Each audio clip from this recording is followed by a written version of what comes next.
Tomorrow is mine and my wife's 18th year anniversary, right? But it's also the day that we got our church service. It's also the day I'm gonna have to prepare a sermon, and we're gonna have a communion meal at our house. And then at the end of the service, in another building, we're gonna have a meal, and I'm on the rota for cooking. So I'm cooking a meal for the whole church family, and we don't have a kitchen at that building. So what I gotta try and do is do a quick way of cooking a meal for all these people. And so this is an experiment.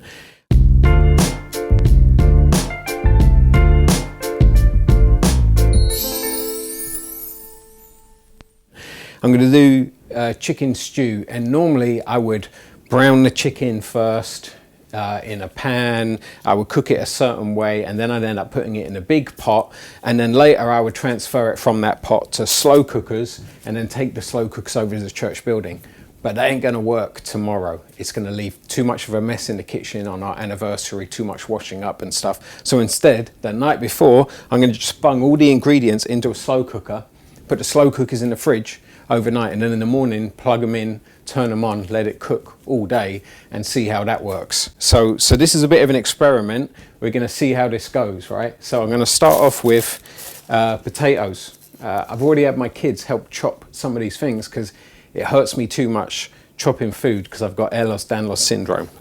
So I'm going to put my potatoes in the bottom, because if you leave them in the fridge overnight without covering them in liquid, I'm going to put my chopped tomatoes in here to get them covered in liquid, because otherwise those potatoes are going to go brown by the time everything's done, right? So let's just make sure that is covered there. Okay, then we've got pre-cut frozen chicken breasts, which I took out of the freezer yesterday and put in the fridge to thaw, because we don't want to put frozen meat in the slow cooker. It just won't cook.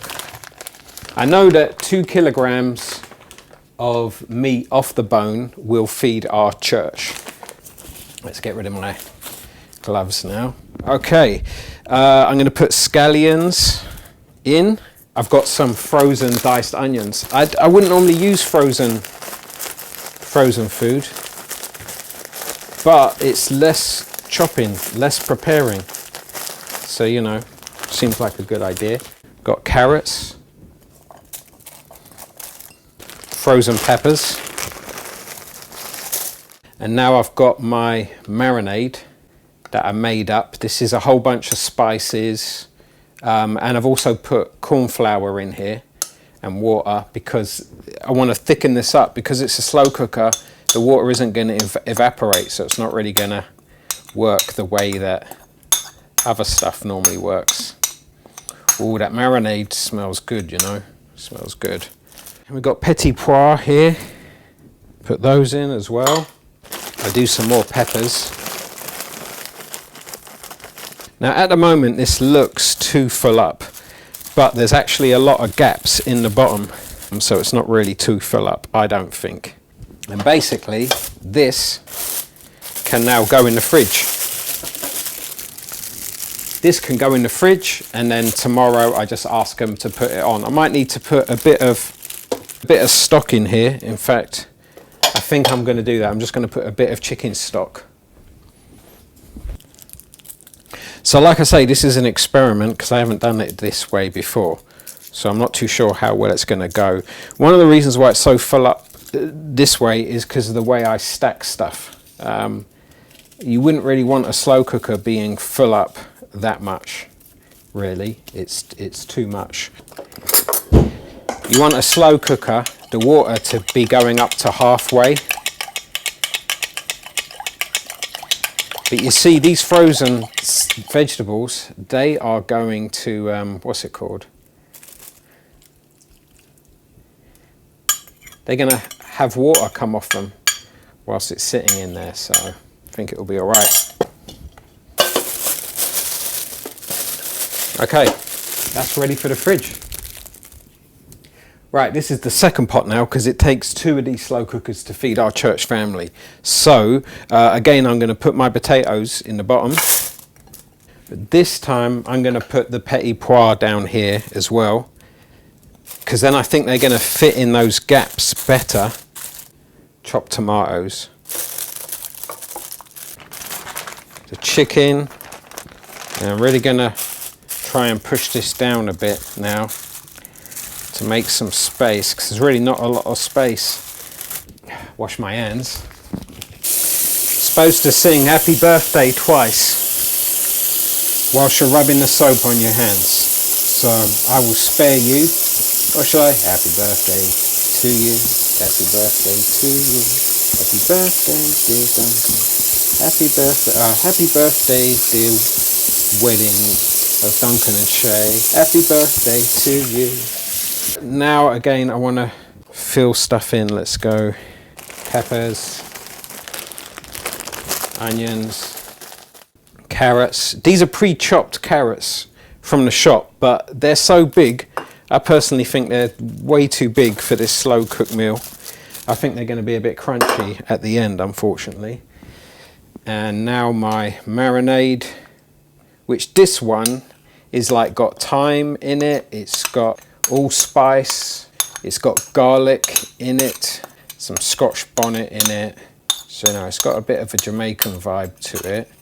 But obviously this isn't how I would normally cook this dish. This is just like me trying to do an easy sort of slapdash way of cooking it. And again, we need to put some chicken stock in this as well. So my prediction is that this is going to taste all right, but the carrots will be too chunky, and it's going to need, in the morning, first person who wakes up will plug it in, and basically when I get up I'll have a look at it, stir it, and see if it needs to add any more flavour or anything like that. Okay, this is ready now to go in the fridge. All right, there you go. Oh, nearly forgot. Someone else tomorrow at church, my daughter, will at church, she will make the rice there with a rice cooker. We've already got a bag of rice there and a rice cooker. She'll make the rice there. And someone else in the church will bring veggie sticks along as well. So then we end up having a whole meal in our building.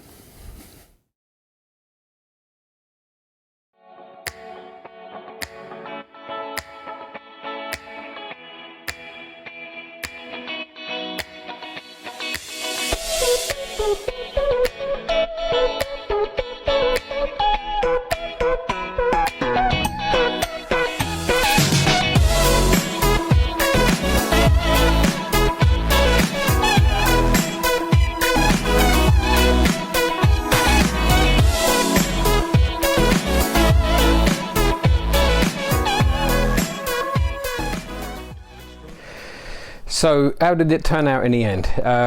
This is what it looked like in the end. This is the next day. I'm having leftovers. Now, this consistency, you can see it's not too watery, but what I found was in the slow cooker, it was too watery. I think because I used so many frozen vegetables, which I wouldn't normally use, but they ended up being too watery.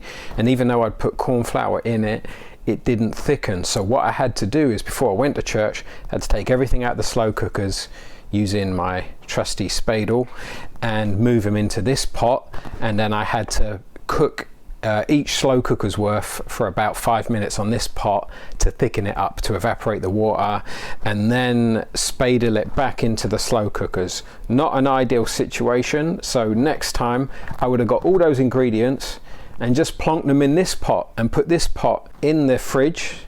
This is a 7-litre pot.